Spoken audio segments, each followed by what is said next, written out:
Dubaï également, avec beaucoup d'explosions signalées ces dernières heures. Il y a moins de 30 minutes maintenant, on a vu 6, 7 puis 8 détonations. Là-bas, là-bas, là-bas, je vois pas.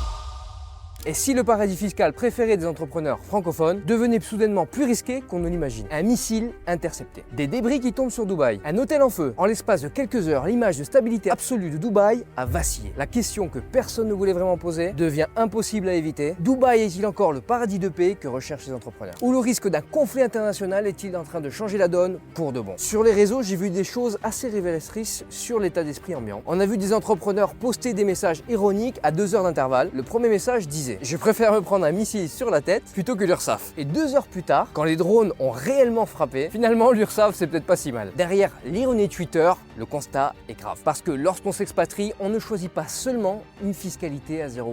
On choisit un cadre de vie, une stabilité, un niveau de sécurité pour soi, sa famille et son capital. Dans cette vidéo, on va sortir de l'émotionnel et répondre de façon rationnelle à 3 questions simples. Ce qui s'est passé est-il un incident isolé ou un signal d'alarme réel? Que se passerait-il concrètement pour vous si la situation se dégradait? Et surtout, quelle alternative solide envisager?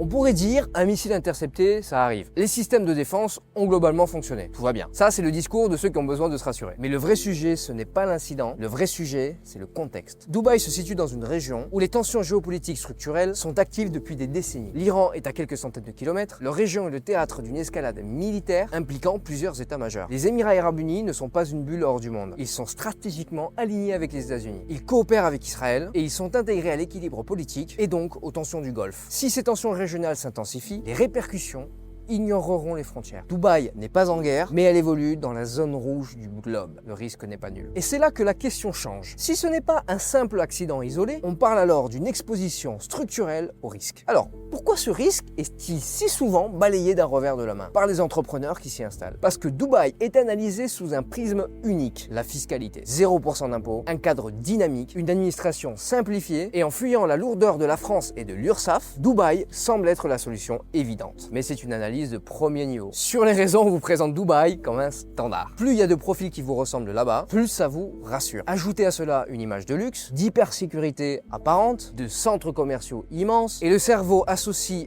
inconsciemment la richesse visible à la stabilité durable. Mais la vraie question d'une résidence intelligente n'est pas seulement combien d'impôts je vais économiser cette année, ni est-ce que j'y vais parce que mon réseau y est. La vraie question d'un chef d'entreprise, c'est à quel risque est-ce que je m'expose réellement pour faire cette économie? Et c'est là que l'analyse théorique devient très personnelle. Si vous vivez là-bas ou vous comptez le faire, évaluez ces 4 points fondamentaux. Numéro 1, votre sécurité personnelle. Vous, votre famille, votre quotidien. Même si la probabilité d'une guerre ouverte reste faible, êtes-vous à l'aise avec l'idée d'une escalade puisse avoir un impact direct sur l'endroit où dorment vos enfants? 2, votre sécurité financière. Vos comptes bancaires corporatifs, vos flux internationaux. Dans un contexte de tension, même temporaire, l'incertitude suffit à gripper la machine ou à ralentir les transferts de fonds. 3, la stabilité juridique. Vos visas et votre droit de rester ne dépendent que des décisions d'un État autoritaire au milieu d'une zone de conflit. Si l'environnement devient imprévisible, vous perdez le contrôle de votre situation résidentielle. 4, la prévisibilité à long terme. On ne s'expatrie pas pour 6 mois, on construit un plan B fiscal pour 5, 10 ou 15 ans. Cet environnement peut-il vous garantir la sécurité sur une décennie? Il ne s'agit pas d'être alarmiste ou de prévoir la fin du monde. Il s'agit simplement d'évaluer son exposition au risque moyen, long terme. L'objectif, c'est d'optimiser sa fiscalité tout en réduisant son exposition au risque. Donc la question n'est plus Dubaï ou la France. La vraie question devient quelle destination offre aujourd'hui en 2026 le meilleur équilibre entre fiscalité, stabilité et sécurité? Quand on analyse la situation froidement, sans l'influence des réseaux sociaux, un pays ressort très clairement. Ce pays, c'est le Panama. Pas parce qu'il est à la mode, mais parce qu'il répond point par point au cahier des charges d'une liberté structurée, la neutralité géopolitique. Le Panama n'est dans aucune zone de conflit. Sa position entre les deux Amériques l'éloigne des poudrières du Moyen-Orient ou de l'Europe de l'Est. Le pays est historiquement neutre et entretient des bonnes relations avec les puissances mondiales pour sécuriser son canal. Le risque de débordement militaire est proche de 0. La fiscalité territoriale réelle. Le système panaméen est territorial. Concrètement, les revenus générés à l'étranger par votre entreprise ne sont pas imposés localement. Le 0% d'imposition est donc tout à fait légal et accessible avec la bonne structure. Ce n'est pas une faille de le système, c'est l'essence même de leur code des impôts, attirer les capitaux étrangers sans les pénaliser. La stabilité et le système bancaire, le Panama est le hub des Amériques. L'économie est totalement dollarisée, éliminant le risque de dévaluation qu'on voit ailleurs. Le système bancaire est aussi connecté à l'international, c'est l'endroit parfait pour asseoir une société panaméenne